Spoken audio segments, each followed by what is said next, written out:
Welcome back to my channel. তোমরা কেমন আছো? আশা করছি খুব খুব ভালো আছো। তো আজকের ব্লগটা আমি এখান থেকেই স্টার্ট করছি, তোমরা দেখতে থাকো। আর এখন বাজছে সন্ধ্যে 6:30। সত্যি কথা বলতে এরকম করে করে ভিডিওই দেওয়া হচ্ছে না। তো অনেকেই বলছো যে ভিডিও দিচ্ছ না কেন। তার একটাই কারণ, অবশ্যই তোমরা জানতে পারবে। কারণ প্রচুর প্রেশার পড়ে যাচ্ছে আমার উপরে, যাকে বলে আমার মানে কি বলবো, পুরো টায়ার্ড, সবসময় টায়ার্ড থাকি, মানে এমন অবস্থা। তো যাই হোক, তোমরা অনেকেই বলছিলে আদিকে দেখাওনি। আর সত্যি কথা বলতে আদিকে দেখাই না, তার হচ্ছে একটাই কারণ, আদি হচ্ছে ইন্ডিয়া আসার পর থেকে ড্রেস একদমই পরে না, মানে জামা কাপড় পরে, বাইরে গেলে পরে, নাহলে সবসময় খালি গায়ে থাকে। তো তার জন্য ওকে আমি অন ক্যামেরার সামনে আনি না।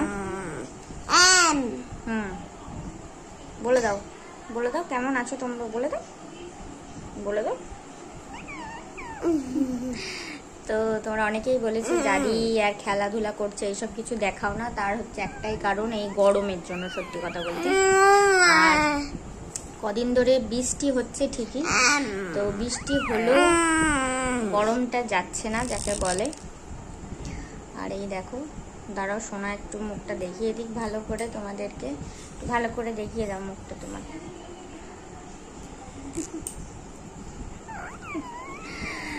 তো এই জন্যই সত্যি কথা বলতে ওকে আমি ভিডিওর সামনে আনি না, এই একটাই কারণ।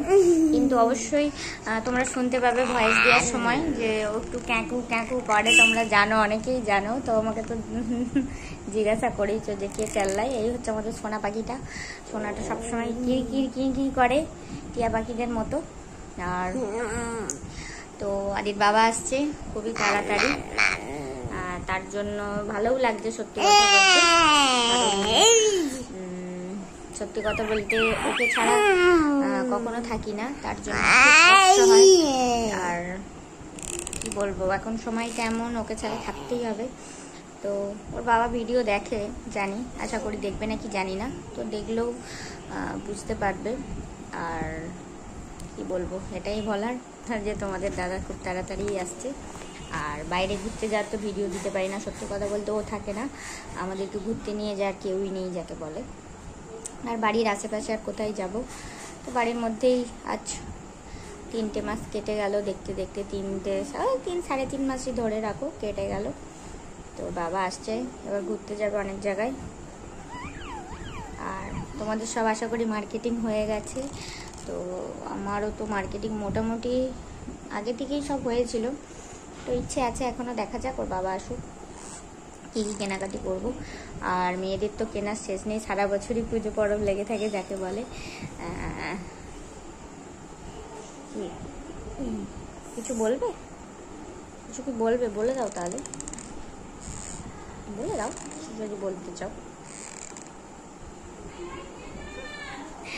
তো দেখতে পাচ্ছ কেমন করে দেখছে আমার দিকে। আর যখন আমি কথা বলে একটু বোঝার চেষ্টা করে যে মা কি বলছে। আর সামনে তো জানো বার্থডে গেল, তো আদির এবারে মোটামুটি পুজোয় 9টা-10টা জামা হয়েছে, তারপরে জন্মদিনেও পেয়েছে। তারপর ওর বাবা আবার নিয়ে আসবে, তো ওর বাবা আগে জিনিসগুলো নিয়ে আসুক, অবশ্যই তোমাদেরকে দেখাবো যে কি কি এনেছে। আর আগে আমরা যেমন দুর্গাপুজোয় প্রচুর করতাম, এটা কিনবো এটা কিনবো, এখন মনে হয় যে না, ছেলেটাকেই কিনে দিই সব কিছু।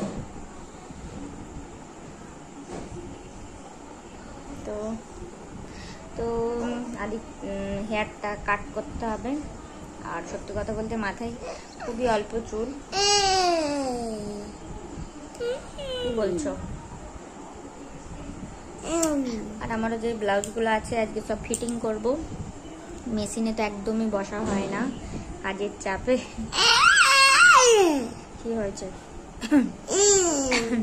তো চলো আমি আদিকে একটু খাইয়ে দিই, তারপরে তোমাদের সাথে আবার কথা বলবো।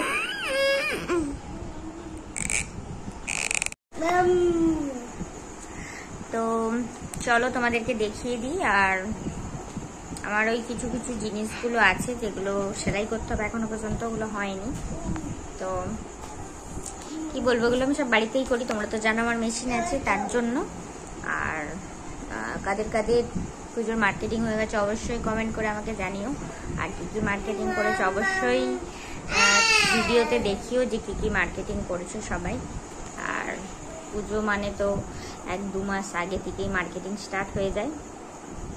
তো আমার তো সব ম্যাক্সিমাম মার্কেটিং হয়েই আছে, তো মার্কেটিং তো হয়ে আছে, ওগুলো সব ঠিক করতে হবে। অনেক কিছু জিনিস মানে কি বলবো, বাইরে থেকে আসার পর আলমারিতে তুলে রেখে দিয়েছিলাম, ওগুলো এখনো পর্যন্ত কিছু ঠিক করিনি। আর আদি খেলছে, তো চলো আর বেশি দেরি নেই। আর তারপরে তোমাদের দাদা চলে এলো, তো আমি একদম টাইমই পাই না সত্যি কথা বলতে। আর সবসময় বলে যে আমি নাকি ওর খেয়াল রাখি না, টাইম দিতে পারি না। সত্যি টাইম দিতে পারি না। এক জায়গায় থাকলে হয়তো বেশি টাইম দেওয়া যায়, কিন্তু বাইরে থাকে খুবই অসুবিধা হয় সব কিছু মেনটেন করতে।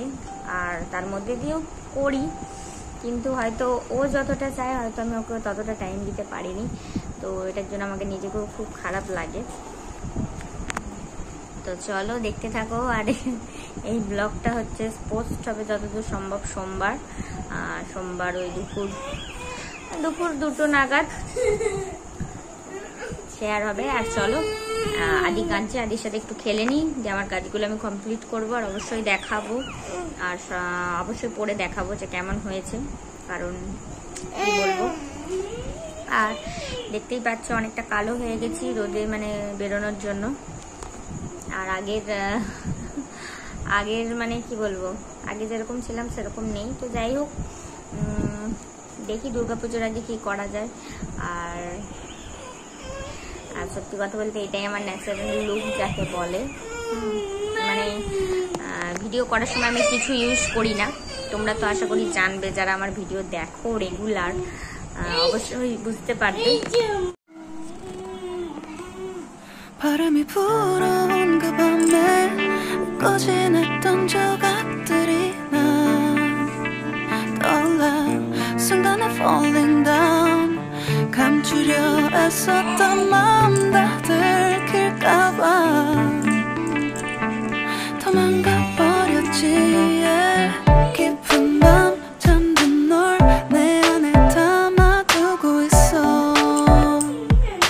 언제까지나 it's alright 내 안에 너만을 기억할 수 있는 순간이 바로 지금이야 Take me back 그 밤을 되돌리고 싶어 내가 지키려 했던 모든 건 다 부서져 버렸어 정말 It's alright 내 숨겨왔던 비밀을 하늘에 고이 담았어 It's alright